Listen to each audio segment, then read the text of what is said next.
gets the dub. Now let's make a transition back into the lineup. Heat 8. What an epic matchup we have here. Miguel Pupo, one of the most stylish surfers on the planet, going up against A.Cleland Jr. Start off the right foot and hold on to the nerves, which so far everyone has been doing that very well. When we're that deep into the event. First wave goes to Miguel Pupo, late drop. Just what I said. That was a stunner. For normal people, that happens a lot. That wave was incredible.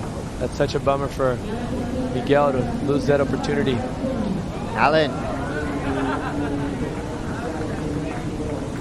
Streaking around this section. Here we go. Carved there. Little bit unsure on those bottom turns. Pulls out of that wave, kind of slipping and sliding around. It looked like there was some foam coming up the face, so just maybe a tester there for A.Cleland Jr. Both of those surfers, kind of a mistake to start off. Looks like Miggy's gonna take this one here. All right, Miguel Pupo now on his backhand. Dagger to start. Takes the high line, building speed, huge floater, airdrops, he goes down. What is going on? 30 minutes left. Miguel Pupo has already fallen twice. Because the wave has curve, it protects it right there, at least on the beginning, until it gets more straight. The face of the wave is going to be clean, but the lip's going to be a little bit harder to aim. Right, but still Miguel firing Pupo out there. Trying to clean things up. Good start there. Last wave comes through a 193. That's more like it. That's the Miguel Pupo we know and love. Gets a third turn, a little overextended there. Cranks it off the bottom. Some filler turns here through the mid portion of this wave, but looks like it's about to escalate here on the inside section. Bashes it. And goes down. Overcooks it last turn. Look back at Miguel Pupo's 4.07. Great start on this one. Yeah, the second turn here up and vertical, precision. Going above and beyond. And then this one is when he's starting to lose timing right there. So he has to reset. Gets up and high, and right here, he's gonna wait a long time on this bottom turn to finish it off. Just comes up a little bit too underneath and too high on the wave. And goes overboard. With a karate kick and missed. Those first two turns.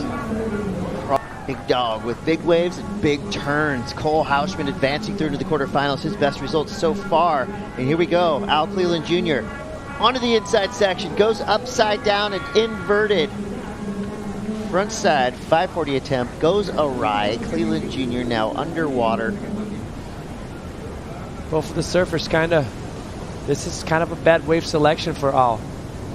For the waves of quality that we have in offer right now, this is not the type of wave you want to get. Frothy. He knows he has to go massive on the punt right there. Just pull the trigger on the wrong wave and kind of giving the chance to Miguel once again to get back on track. Let's see if this time Miguel is going to be able to capitalize. Yeah, this heat's gone a little bit weird so far, but we have a lot of time left. 24:20 to go.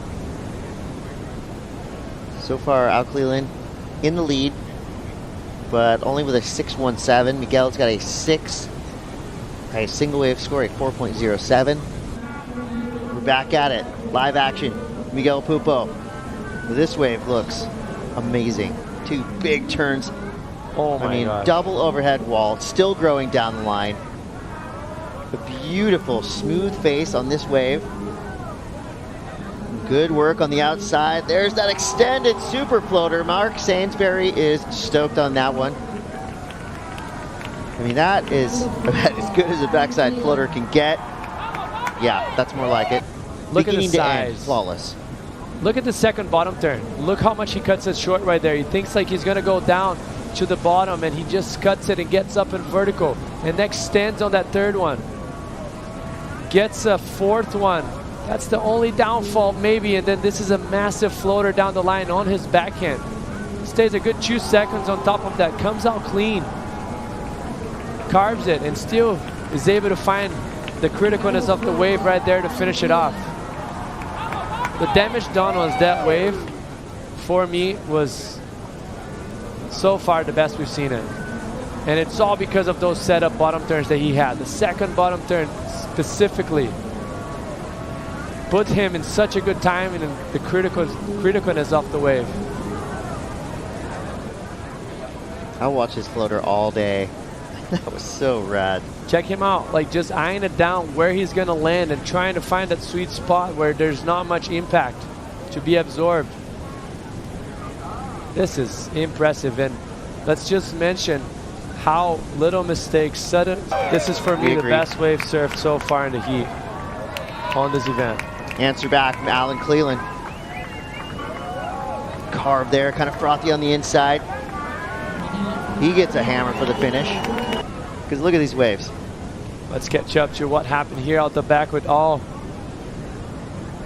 Goes a little lateral. I feel like he missed time right there. Goes up high once again. This is more like it. That's what he was probably trying to do in the first few turns. Gets up in vertical. Better timing, a little bit underneath than going overboard. A third one back to back. Almost loses the foot and finish it off strong. Gets a nice lip line right there. Air drops off the sky. Stomps it. That was a good looking wave, but Miguel's wave was absolutely beautiful. The quarterfinal series in the BFF battle. A.Cleland Simmers going up against Sawyer Lindblad. Can't wait for that one, but we got more from this heat in the water. Miguel Pupo now gets this wave under priority, and it's looking like it's offering up plenty of room for Miguel to work. Outside section, kind of as expected, nice and vertical. Now he just works his way through to the inside. Subtly building up points down the line here, but the judges really looking closely at that end section and not super impactful there. A little lackluster, not Miguel, but the wave didn't really allow him to open up and really hammer that final hit. If Miguel better, and then Miguel just better. First turn, very critical. Second one, he jams it right on the pocket, brings that board around. And then here's where you mentioned the wave starts to slow itself down, starts to get that track from the previous wave, gets a bit foamy. He still keeps his rails very clean. And finish it off with a decent turn for the section he had in front of him. So great surfing, gonna better his 4.07 because the damage out the back was done mostly on the second turn right here. You see the extension, acceleration throughout the turn, and the amplitude. Good surfing there for Miggy. Yeah, I mean, even his transitional turns, they just look so nice. They look like turns that feel good. He's just loving life. Look at that. Coverage will continue exclusively on WorldSurfLeague.com and the WSL app, as well as Google Play. For fans of you in the U.S., coverage will continue exclusively on WorldSurfLeague.com, the WSL app, and ESPN+.